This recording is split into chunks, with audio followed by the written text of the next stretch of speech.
खाटू श्याम जी के चमत्कार की कहानी। पिछले कुछ सालों से खाटू श्याम जी के भक्तों की तादाद लगातार बढ़ती ही जा रही है।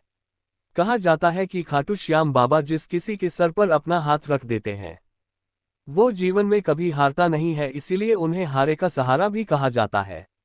आज ये जो घटना हम आपके साथ शेयर करने जा रहे हैं ये गुड़गांव में रहने वाले एक परिवार की है। ये घटना अभी 2 महीने पहले अक्टूबर की ही है। अभिषेक और उनकी पत्नी नेहा गुड़गांव के एक फ्लैट में रहते थे। दोनों एक प्राइवेट कंपनी में जॉब कर रहे थे। 1 साल पहले ही दोनों की शादी हुई थी। दोनों एकदम मॉडर्न नए ख्यालों वाले।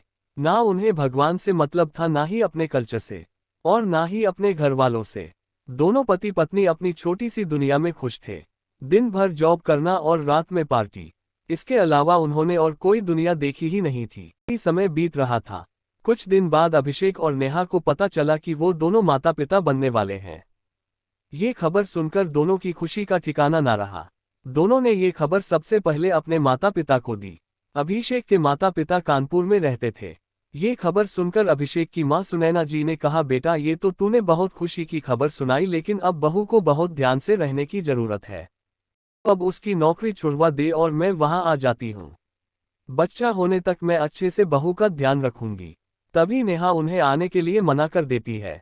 अभिषेक नेहा को समझता है कि माँ को आ जाने दो, वो तुम्हारा अच्छे से ध्यान रख लेंगी।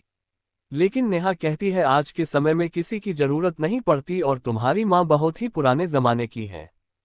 मैं एक अच्छी सी मेड रख लूंगी अपना ध्यान रखने के लिए, और आगे जरूरत पड़ी तो एक नर्स हायर कर लेंगे।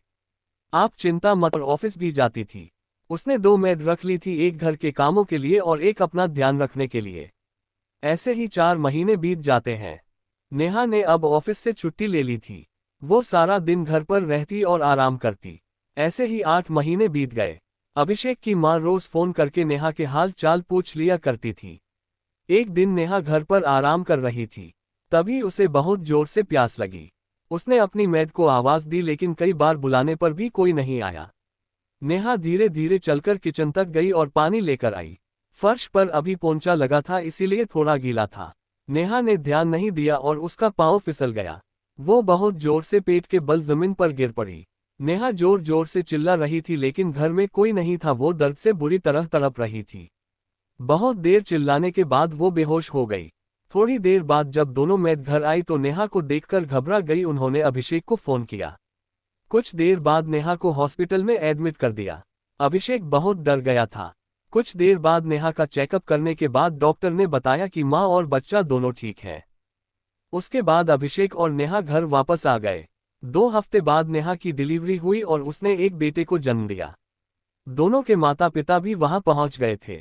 पूरा परिवार बहुत खुश था। लेकिन 2 दिन बाद अभिषेक की मां ने महसूस किया कि बच्चा किसी भी चीज पर कोई रेस्पॉन्स नहीं कर रहा है। नेहा डॉक्टर ने कहा कि अभिषेक जी, अभी 2 हफ्ते पहले आपकी पत्नी पेट के बल गिरी थी, शायद उसी समय बच्चे की सर पर चोट लग गई। नेहा और अभिषेक बहुत घबरा गए। उन्होंने डॉक्टर से इसका इलाज पूछा, लेकिन डॉक्टर ने बताया कि इसका एक ही इलाज है, दिमाग का ऑपरेशन। लेकिन इसमें कामयाब होने के चांस बहुत कम है। अगर ऑपरेशन असफल रहा तो बच्चे की जान भी जा सकती है। नेहा और अभिषेक रोते हुए घर वापस आ गए। अगले दिन दोनों बच्चे को लेकर शहर के सबसे अच्छे दिमाग के डॉक्टर के पास गए, लेकिन वहां से भी यही जवाब मिला। 2 महीने तक दोनों बच्चे को लेकर जगह जगह भटकते रहे, अच्छे से अच्छे हॉस्पिटल और डॉक्टर के पास, लेकिन सब जगह से एक ही जवाब मिला, ऑपरेशन। पाइप। दोनों हार कर निराश होकर बैठ गए। अभिषेक की मां दिन रात भगवान से प्रार्थना करती कि किसी तरह बच्चा ठीक हो जाए।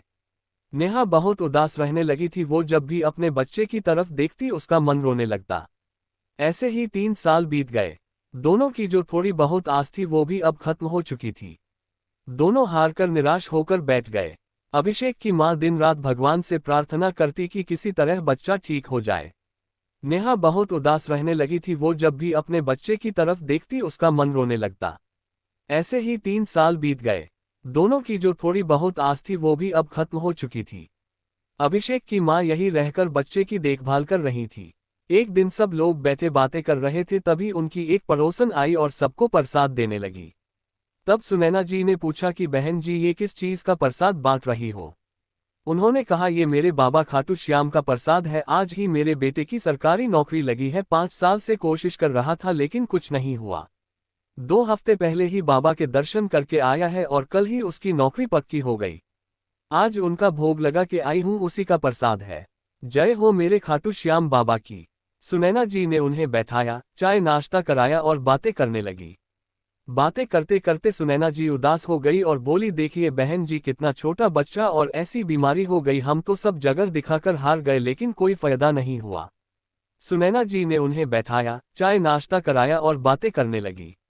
बातें करते करते सुनैना जी उदास हो गई और बोली, देखिए बहन जी, कितना छोटा बच्चा और ऐसी बीमारी हो गई। हम तो सब जगह दिखाकर हार गए लेकिन कोई फायदा नहीं हुआ। तब उनकी पड़ोसन ने कहा, अगर आप लोगों को ठीक लगे तो इसे बाबा के मंदिर ले जाओ, वही है हारे का सहारा। उनके दरबार से आज तक कोई खाली हाथ नहीं लौटा। हो सकता है वहां जाकर इस बच्चे का नसीब भी खुल जाए। ऐसा कहकर वो चली गई। उसके बाद सुनैना जी सोच में पड़ गई और नेहा और अभिषेक से बोली कि बेटा चलो खाटू श्याम जी के दर्शन करने चलते हैं, क्या पता वहां जाकर सच में हमारा बच्चा ठीक हो जाए।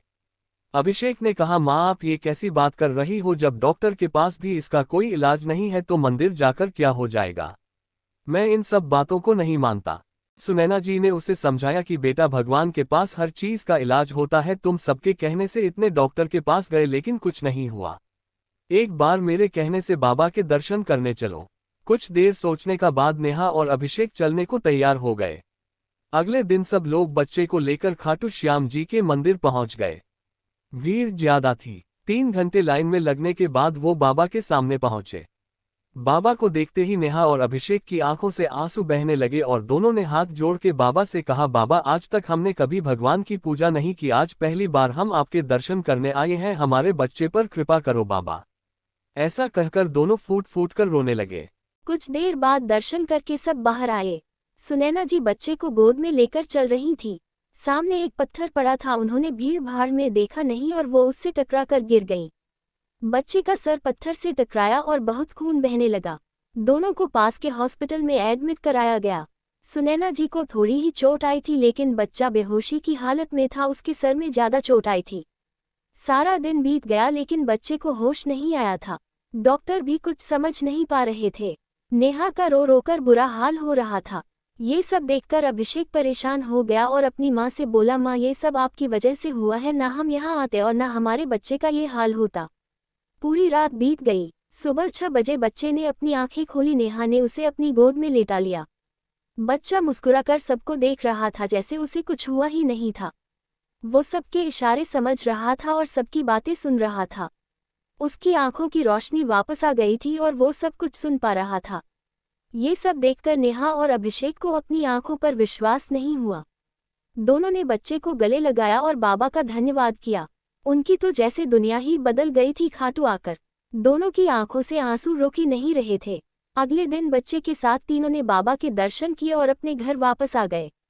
उसके बाद से दोनों पति पत्नी हर महीने बाबा के दर्शन करने जाने लगे।